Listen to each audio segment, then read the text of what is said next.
Hi gang! In this video, we are going to talk about brush basics in Adobe Illustrator.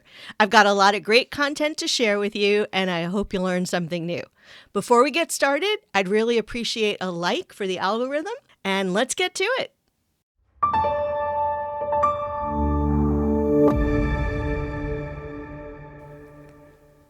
For this video, I'm going to cover 3 different brushes. We'll talk about an art brush, a pattern brush, and a scatter brush.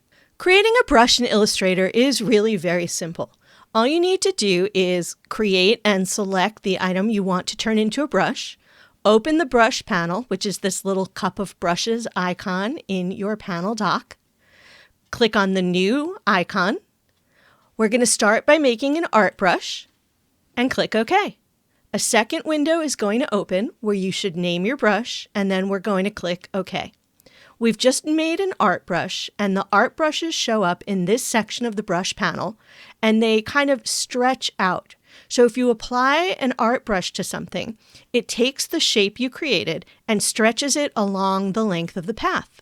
So in the case of a straight line, this brush looks like this. If we go around an ellipse, it's going to stretch the shape out like that. Now, this is actually a very useful brush, although in this shape it doesn't look like it's all that useful, but let me show you how you can use an art brush.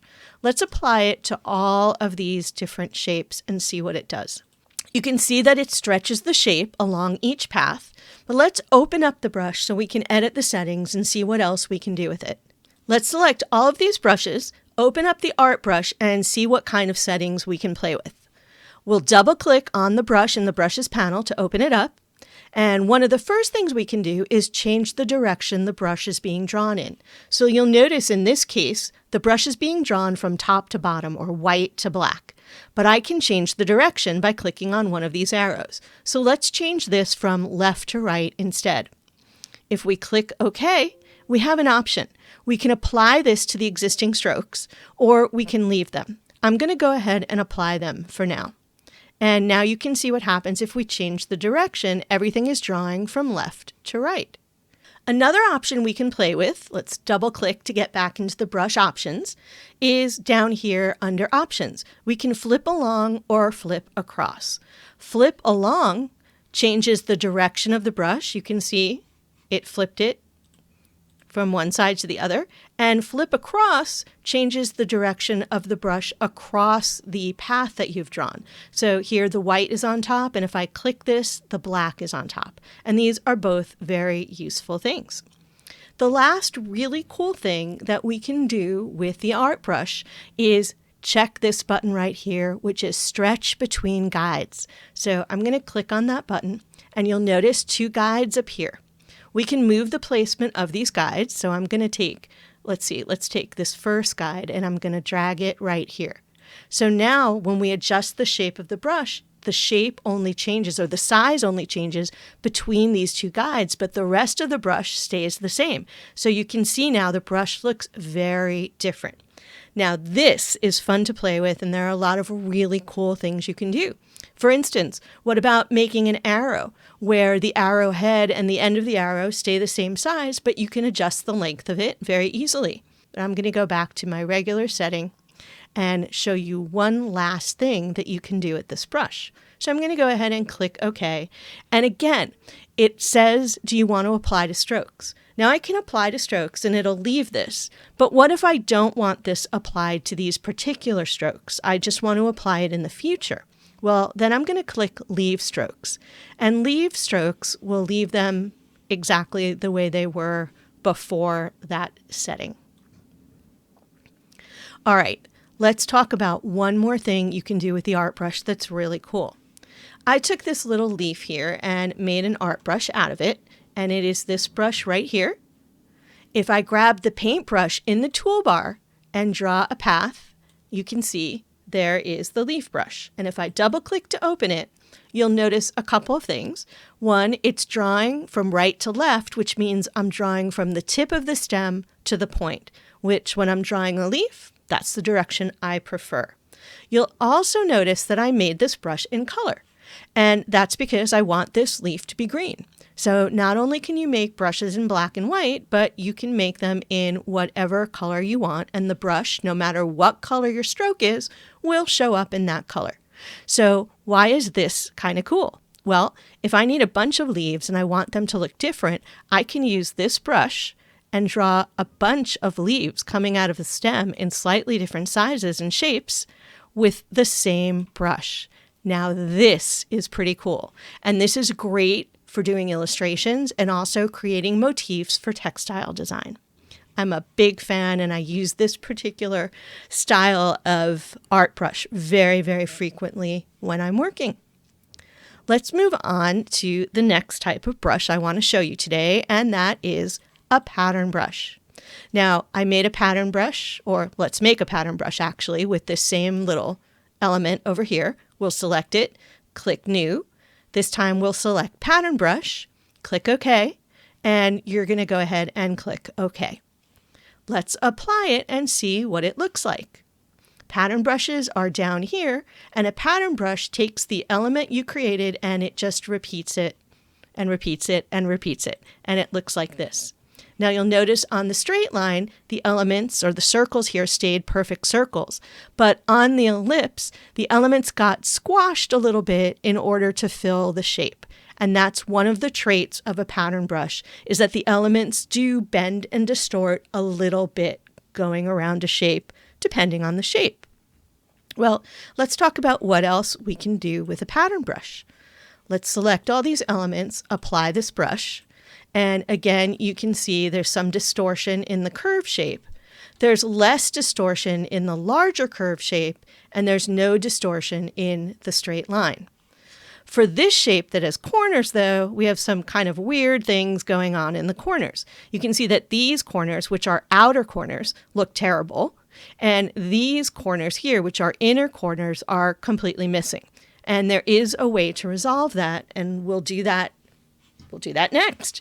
So for this particular design, though, or this particular shape I created, it doesn't make nice corners no matter what you do. So I'm going to switch this brush out to one that has dots, but not the little lines, so that I can show you this a little bit better. Now this one, you'll notice immediately these corners look a lot nicer than the ones that were created from that other shape. Some shapes just don't make nice corners. Now you can make your own custom corners, and I will show you how to do that in a more advanced video. But for now, we're going to use corners that Illustrator will generate for us. I'm going to double click on my brush. And this is what you do with your corners. This very first element here in the pattern brush window has to do with your corners.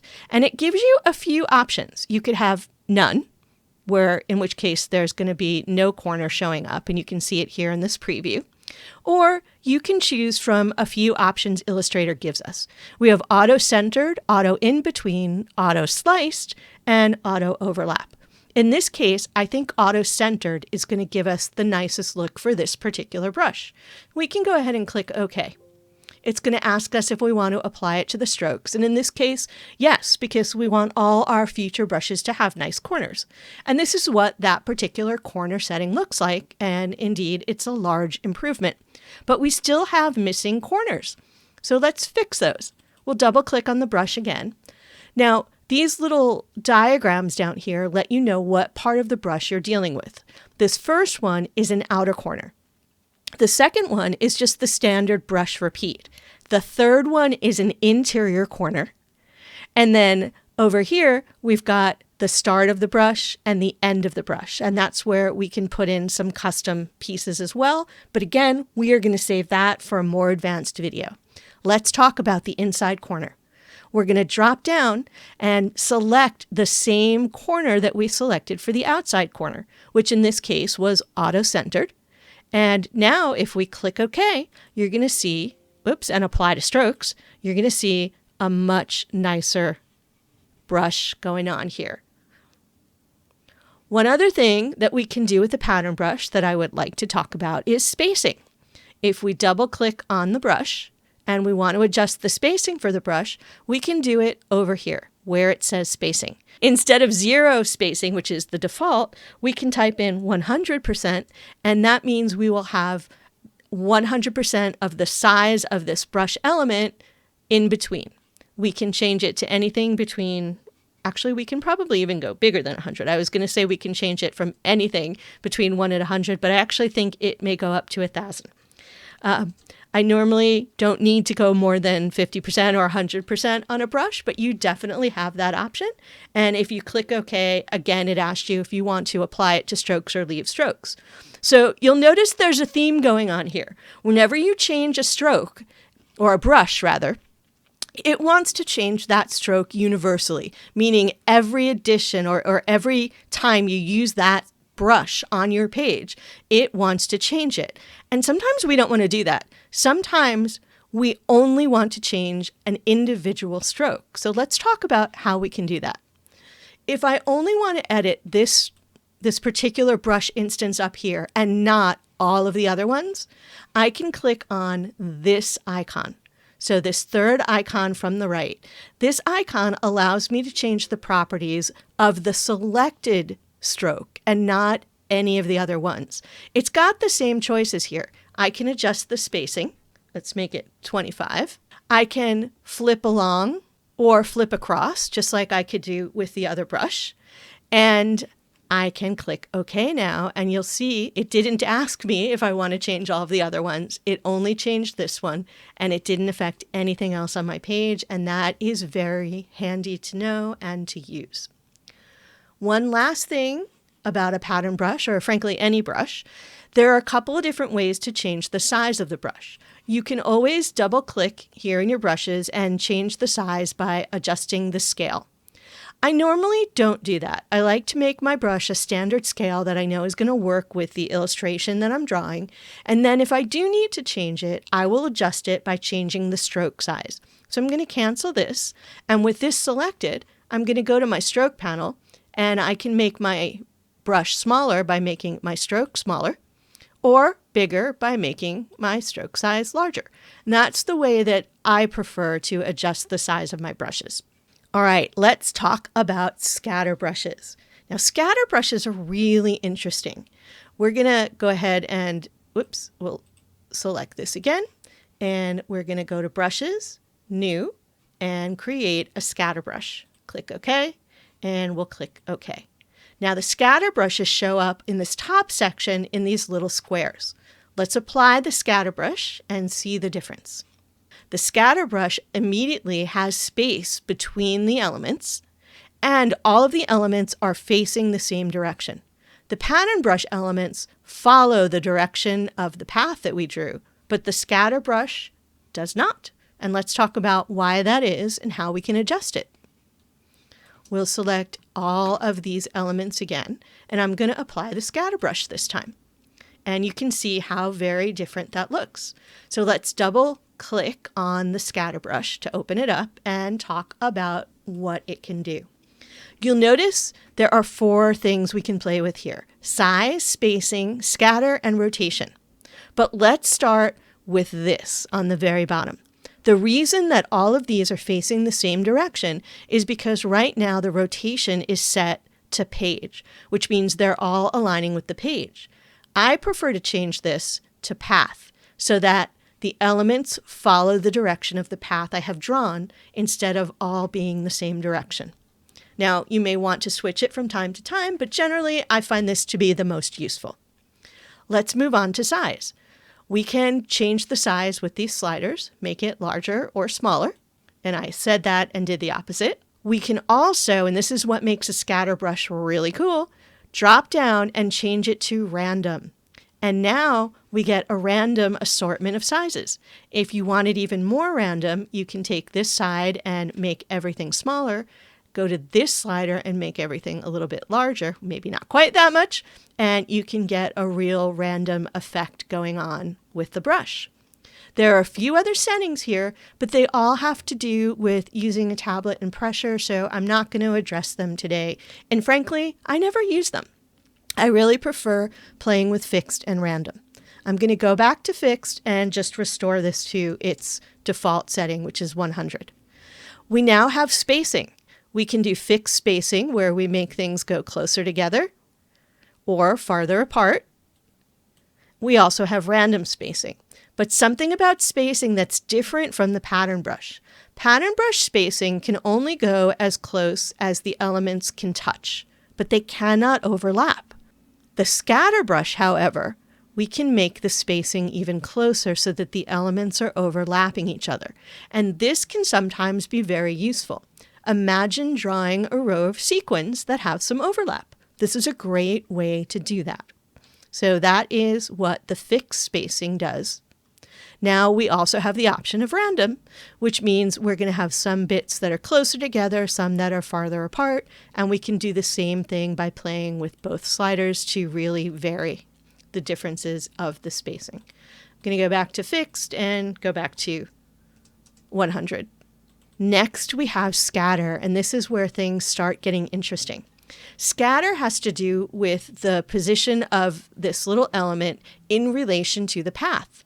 So if the scatter is fixed and I move the slider to the left, everything moves below its path. If I move it to the right, everything moves above the path. But if I do a little bit to the left and a little bit to the right, and that was a lot to the left, we just want the tiniest little bit, and a little bit to the right, then we get, if we put it on random, we can get a random scatter that goes all around the page. And I'm going to show you how we can use this in a much more interesting way. But this is a lot of fun to play with. And finally, we have rotation. Rotation is exactly what it says. It adjusts the rotation of the elements. So let's start with fixed rotation here. Oops, everything's all over the place. I think the default for scatter is probably 0. Yes. All right, so let's talk rotation. Fixed rotation first. If we slide it, it rotates all of our elements, you can see, in the same direction, but they're still all relative to the path. So look, you can see now they're like a bunch of lollipop trees standing up on our path, or we can go in the other direction. But if we change it to random, now we can have some fun. We have got them spinning in all different directions, and we can do some very cool things. Any of these settings, once you click OK, will save to this brush. I am going to just go back to the original default setting, and we'll close this. And I want to show you, we're just going to leave strokes. I want to show you what we can do that's really fun with this particular brush. So I'm going to just draw an ellipse and apply a pattern brush I created, which is this little leaf pattern. You can see they're all in the same direction. So what if we open this up, we change the direction and make it relative to the path? We now can use this as a border for something, which is really interesting. Let's make the size a little bit random, and maybe a couple of big ones. Let's make the spacing random. Give it a little more spacing. Let's scatter and make that random, and we'll do some on the inside of the path and some on the outside of the path, so we get a more random scatter. And we can play with rotation. We'll make that random as well, and we'll let them turn all the way around. And maybe we'll do a little bit this way too. And I think there's a little too much spacing going on there, so let's make those numbers smaller. And I just highlighted it. I'm using my arrow key on the keyboard to nudge things down and make the spacing a little bit closer, and you can see how things are moving and coming into my page. And I could do the same over here and bring things in a little more. So if you need some random things scattered about your page, this is one way that you can do it. Again, it asked me to apply to strokes, which I did. So now anytime I use the scatter brush, whoops, let me zoom out, I'm going to get this random scatter of shapes. So that's what it looks like around an ellipse. I can do it on a straight path and get something like that. Or if I need to fill a page, I can do, this kind of thing also, and just draw a bunch of lines and apply and get a whole bunch of random shapes on my page. As I mentioned before, you can build a brush in color, and no matter what color your stroke is set to, if you apply that brush, it will show up in color. And that's really handy.